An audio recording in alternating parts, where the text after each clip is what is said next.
Il ne peut pas être particulariste, Moshe. D'ailleurs, dans le livre de Vaïkra, quand il y a marqué Vayabitu achare Moshe, il y a un des avis du Midrash qui dit que c'est... Ils regardaient tous pour apprendre comment Moshe y fait. Hein, et il y a un autre avis qui est pas top, qui dit que quand Moshe est rentré dans le Mishkan, tous les Bnei Israël, ils regardaient. Pourquoi? Parce qu'ils avaient peur qu'ils soient allés avec leurs femmes. Chaque homme du peuple juif, il avait peur que Moshe il allait avec leurs femmes. Pourquoi? Parce que chacun ressentait que Moshe il avait une connexion avec toutes les femmes d'Israël. C'est-à-dire avec tout le peuple juif. Donc Moshe va se marier à l'extérieur. Eh oui, avec Tzipora. Mais vous verrez qu'il y a une autre raison. On y reviendra plus tard. C'est-à-dire? Alors allons-y. Notre Moshe national, il est né. Le Goël. Et vous allez voir que Moshe, dès sa naissance, on a un problème. On a Docteur Moshe et Mister Rabbeinu. En d'autres termes, Moshe est schizophrène. Khalila. Qu'est-ce que ça veut dire? Moshe, dès sa naissance, a une double identité. Quelle est cette double identité? Eh bien, regardez. Je prends maintenant la source numéro 5. Nous sommes dans le début du livre de Shemot. D'ailleurs, c'est très bizarre. Comment s'appelle le livre? Shemot. Donc, on va donner une importance particulière à quoi? Au nom. Et donc, c'est ça qui disparaît. Il n'y a plus de nom. Regardez. Je prends la source numéro 5. Veuillez suivre avec moi si jamais je dis n'importe quoi. Ayez l'amabilité de me corriger. Vayelech Amram. Vayikach et Yochevet. Source numéro 5. Vayelech Amram. Vayikach et Yochevet.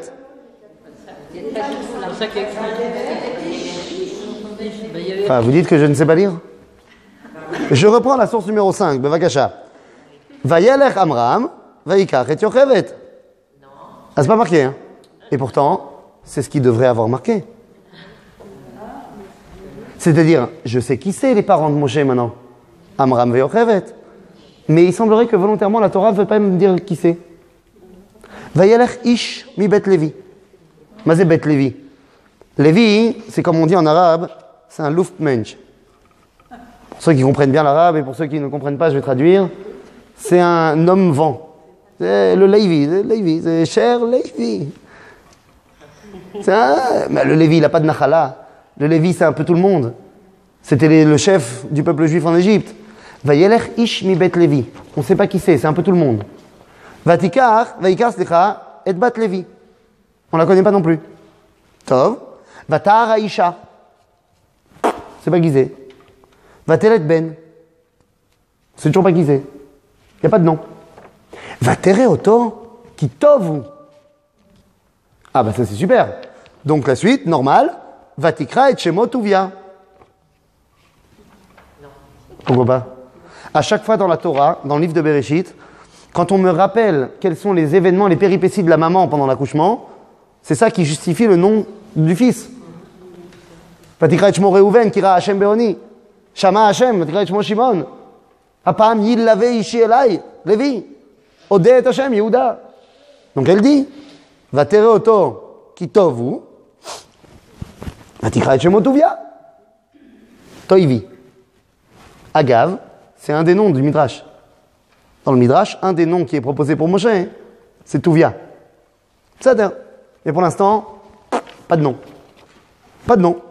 Vatere oto ki tovu, vatitzpeneu shlosha yerachim. Elle l'a caché pendant 3 mois. Chazal dit qu'elle a enfanté à 6 mois. C'est-à-dire pendant 3 mois de la grossesse, la fin de la grossesse, elle l'a caché. C'est-à-dire.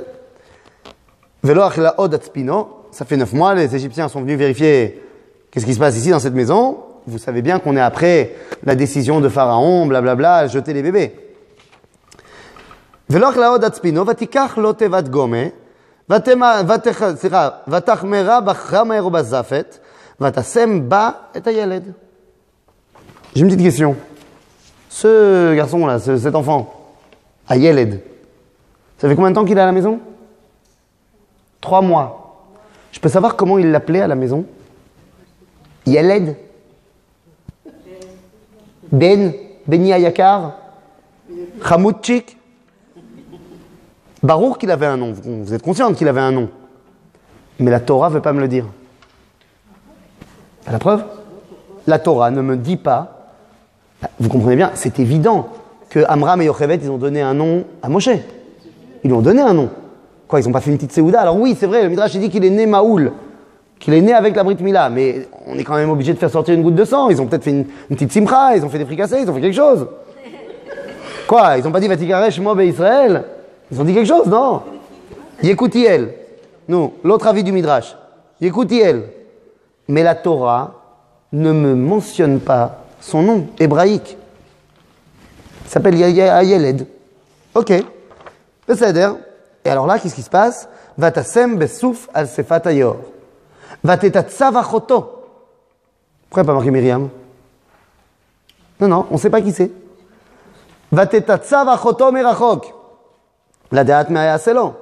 Vateret bat paro. Pourquoi tu me dis pas Bitia? On les connaît tous les noms. Mais la Torah volontairement ne veut pas me les dire.